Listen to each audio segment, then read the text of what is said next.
जी, सवाल 2 या 3 किए हैं और तीनों बड़े ज़बरदस्त सवालात हैं। देखिए, मईशत को एक सिक्का जान लीजिए और उसके 2 रुख। जी। एक रुख जो है उसका तो ज़िक्र बहुत सारा हो गया कि जो इन्फ्लेशन रेट है, जो महंगाई की शरह है, वो शायद 25 से 30 साल का अभी शेख साहब ने ज़िक्र किया कि वो कम तरीन शरह पे है। ट्रेड सरप्लस का आपने ज़िक्र किया, वो शायद तारीखी है, 1.2 अरब डॉलर महीने की बुनियाद के ऊपर। क्रेडिट रेटिंग एजेंसी जो फिच है, आलमी एजेंसी है, उसने इम्प्रूवमेंट की है, इसका भी जिक्र हो गया।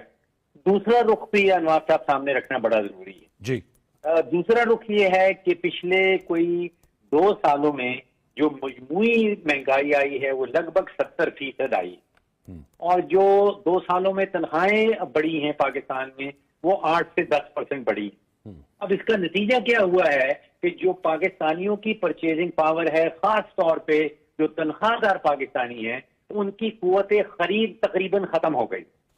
जब बिजली का बिल आता है, जब गैस का बिल आता है, ये दोनों बिल देने के बाद उनकी जेब खाली हो जाती है। अब इसमें कोई शक नहीं कि जो इन्फ्लेशन रेट है चीजें खरीदने का वो कम हुआ है, लेकिन अगर आपकी जेब में पैसे ही नहीं है तो फिर अगर चीजों की कीमत कम हो रही है तो आपके किस काम की, जब आपकी जेब में आपकी कुव्वत खरीद ना हो। दूसरा मामला, देखिए जो इस्लाहात का मामला है, खास तौर पे बिजली के शोबे में, उस पे मुझे जाती तौर पे लग रहा है कि बिल्कुल कोई पेशरफ नहीं हो रही और वो इतना बड़ा मसला बन सकता है कि आप सोचिए कि तकरीबन 2 से 2.5 ट्रिलियन रुपीस जो है वो सिर्फ बिजली के अंदर गर्दिशी कर्जा है और लगभग उतना ही गैस के अंदर है।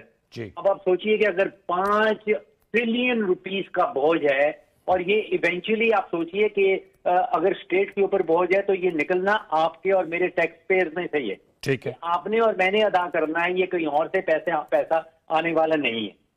और इसी सिक्के के इसी रुख का जो तीसरा पहलू है वो जिसको हम कहते हैं यूथ अनएम्प्लॉयमेंट, जो नौजवान लोग हैं उनमें बेरोजगारी की जो शरह है वो बड़ी अभी भी परसिस्टेंट है और हाई है।